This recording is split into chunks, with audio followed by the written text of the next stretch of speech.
Hey guys, it's Kelsey. I'm back with another scrapbooking process video, and this is my other card process video. So you guys would have seen my Mother's Day card I made for my mom for Scrap With Me. That was last Wednesday. So here is the card I made for my mom to give to her mom, which is my grandma, obviously. And this is going to be a little different than the last one. I'm starting out with a lot of the same principles. This is very much my style, like I said on the last one, just to do a whole bunch of mats and a whole bunch of layers to make a really thick card. So I'm going with the same idea, but this one ends up being a little bit more intricate in the way I create the front of the card and the inside. So at first I think I'm going to do some texture paste on the front. I have this really cool stencil. I believe Jennifer gave this to me, and I really wanted to use some Heidi Swapp white texture paste on it. I thought it would dry opaque and shiny and it'd look really cool over this multicolored background. It ends up drying a little sheer and it ends up looking really busy because it's a very busy background, and the mixed media actually made it look more busy instead of less. So I still left it in so you could see what I was thinking and kind of how I go about this with the washi tape and my tool and everything, but I don't end up using this piece on this card. But like I said, I decided to leave it in. It looks really cool right there, but it ended up not being something I felt like I could use on this card. So my mom actually gave me a list of the sizes of envelopes she had, and I just needed to make a card that would fit in one of her envelopes. So I decided to make, I don't know, I think this was a 6.5 by 4 3/8 was the size of the envelope. So I made this card at 6 1/4 and 4 inches. So there would be lots of leeway for it to slide in and out of the card, especially because my cards end up being really thick. I need a little bit of leeway for them to fit in the envelope. But as you can see, I pulled out my die cuts with a view. This is Peachy Evergreen. And I decided to just use a really simple white paper for the background, but it has this rose gold kind of foil on it, so it gives that little detail of a shimmer. But I thought this was a great background paper because there's going to be lots of mats on top of it, so it's not going to be like, oh, that looks really busy with all these foiled dots. It's just going to be a nice frame around everything else that I do. And so now I'm just pulling in all these different pattern papers. Again, I want to create an embellishment for the back of the card with the stamp that says handmade. So I decided I would go ahead and stamp that on this pink paper, and I would create a couple punches to layer it up as a embellishment for the back of the card. I mentioned how I just got that stamp set, and I was really going to try and use that particular stamp on all of my handmade cards from now on, just to emphasize the fact that it's not store-bought and I put a lot of effort into creating it. So you can see me pulling in a couple circular and scallop circle punches to create a little embellishment back there. I kind of change a couple times what patterns I want to do to create that. I just wanted to layer up a couple circles. So it takes me a minute to figure out kind of which colors I want to do. But this is the back of the card. This one stays pretty simple on the back. I really just wanted to create, that little layered stamp thing. The inside I already have layered just another piece of the background paper that's on the front of the card, and then a lined pink paper. I really like doing that when it's available in a collection, using a lined paper for the journaling side, just so you don't have to draw lines in or anything. When you go to write on it, there's already lines there. So I thought that was really nice, and that obviously coordinates with the collection. So now I need to figure out what I want on the front of the card and on the inside flap. I had a couple scraps already cut, so I am trying to use them how they are. So you can see here, I'm thinking on the front of the card I'll have this pink piece that's the same as the journaling on the inside, and this yellow. I'm definitely trying to draw from the same 3 or 4 papers throughout the card so it all goes together. But I did have this green pattern paper that had some flowers and a bird I wanted to fussy cut, just so I could start creating this scene for the front of the page.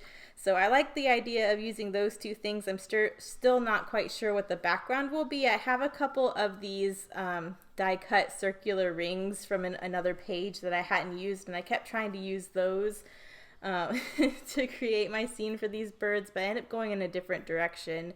But as you can see, I'm just trying to use this scrap of pink I already have and figuring out how to space it so it looks proportional to how everything else is framed in the book. And so I decided to end up just going with this pink paper. I wanted this pink paper to be on the front of the card from the beginning, which is why I did my mixed media on it. But I decided again to not use that portion and to use the non-mixed media side of that. And I'm just going to create the front of my card by using that piece instead. I thought the pink piece was just proportionally, it was kind of too small to have on the front of the page, but I will end up using that on the inside of the card when I go to create my detail there. But I really thought that this pink multicolored paper layered matted in this yellow looked really nice, and again that's pulling in some of the colors I'm going to have replicated throughout the card.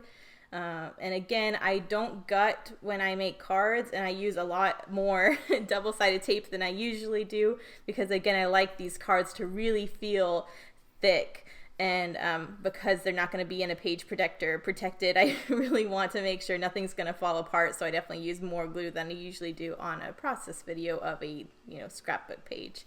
But I decided the pink I initially stamped this on was too dark for the other papers I wanted to matte this embellishment with, so I went back and stamped this on the lighter pink, and that way I can use some of these other colors to layer up in this little stamped cluster, and I think that together looks really nice. So I have the lighter pink, and that's going to go, I'm trying to remember, on this florally piece from the front of the page, and then that will go on the yellow scallopy circle. So you can see the back of this page, this little embellishment is mimicking the front of the card, and I like that repetition. It kind of makes it seem like everything is cohesive throughout the card. And here you can see where I was trying to find a way to matte that ring and have this bird and flower as a little embellishment on the inside of the card.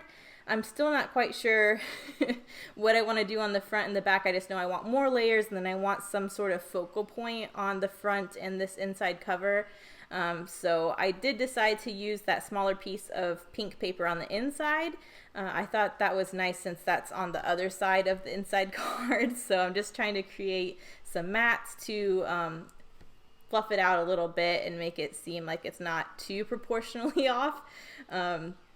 Because you can see the inside of that pink is way smaller than the other side. But then I decided to just matte it on the same paper that the pink is matted on the right side to make it look a little bit bigger. And then once I create a focal point for this, it makes more sense.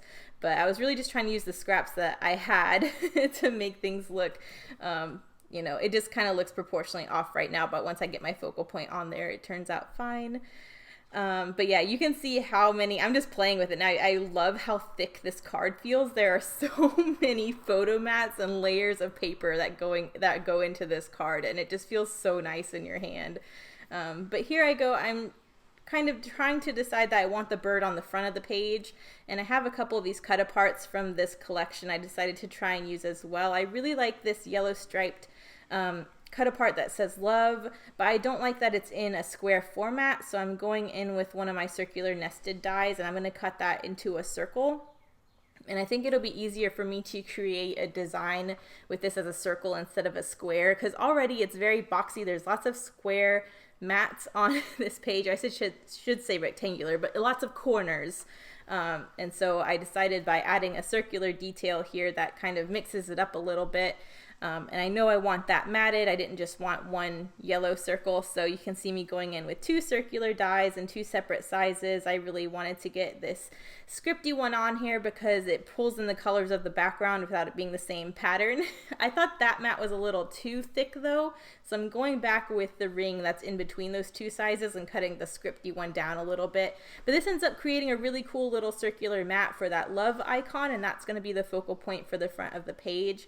I really like how that matted circle looks on the front of the card, and that it brings more of that yellow from the collection in, because right now it's very pink on the front with that multicolored paper.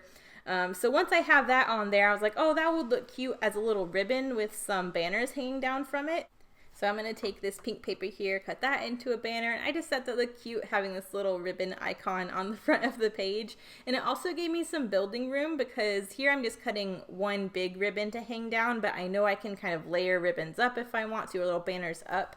So that's kind of what I'm thinking. I'm going to tuck this bigger banner in. That looks a little awkward. It looks kind of too big, but I'm thinking it's a nice base for if I want to add some more stuff. So I decided to go in with this yellow just so that yellow is pulled in again. Again, that pulls that same yellow pattern in from the back of the card. I thought that looked nice overlaying that, but now it looks kind of offset. But at the same time, I'm like, okay, cool. That kind of, well, I decided to center it. But then once I pulled it over to the side, I'm like, okay, so that kind of looks cool if I did layer something up over to the side so it's not so symmetrical. So I did layer the yellow banner evenly and symmetrically within the pink. But then I decided, okay, now I can pull in these birds and these flowers to create a little scene and a little focal point on this card. So that's what I'm doing here. I decided to pull in the fussy cut flowers as a little shelf for this bird to sit on. And here I'm just trying to make this bird have a little bit more dimension. I didn't want to use foam dots because I think that would be too much. So I'm just layering a couple scrap pieces of paper up behind the bird so it's still solid, but it has a little bit more dimension off the page. But I think that looks really cool. I'm happy with the front of the page now. I feel like that's a solid front of the card. Now I know on the inside I want to have something on that inside page. So I have this really cool die cut that Ronnie sent me. I thought that'd be a nice background, and while I was looking for things to add on the front of the card, I ran into this cut apart here, which just says a little note from me to you. And it's in that same coordinating pink, so I thought that would be a really appropriate sentiment to have on here, and it's in a nice color. But I did want to have something behind it to break it up from the pink that was behind that, that piece there. So I did just take a scallopy circle punch in green, and it was just big enough to ring that embellishment. I think that looks really cute, so I'm just making sure I use a lot of glue so this doesn't come up. But I think that looks really cool. So now I have a nice little sentiment on the inside. And so pretty much all I have left is if I want to add any detail to where the journaling will be. I decided just to take a couple hearts and die cut from the yellow, so that will be dragged into that page as well. So I'm going to glue those little hearts to the bottom right hand corner of the journaling, but other than that I want to keep it open so that my mom can write however much she wants to write in this card for Mother's Day. And then you'll see close-ups in a minute where I go through each side. But this is really the type of card I like to make. Lots of layers, pretty simple, just lots of paper. I just love the way these feel in your hand because there's so many layers. And I went and counted how many layers front to back of paper this is. And I forgot what it was, but it was pretty impressive. And it feels so nice to hold. So I'll give this mom and she'll ship that off to Grandma for Mother's Day. Happy Mother's Day to all you moms for tomorrow. Thank you guys so much for watching. I'll see you in the next one. Bye.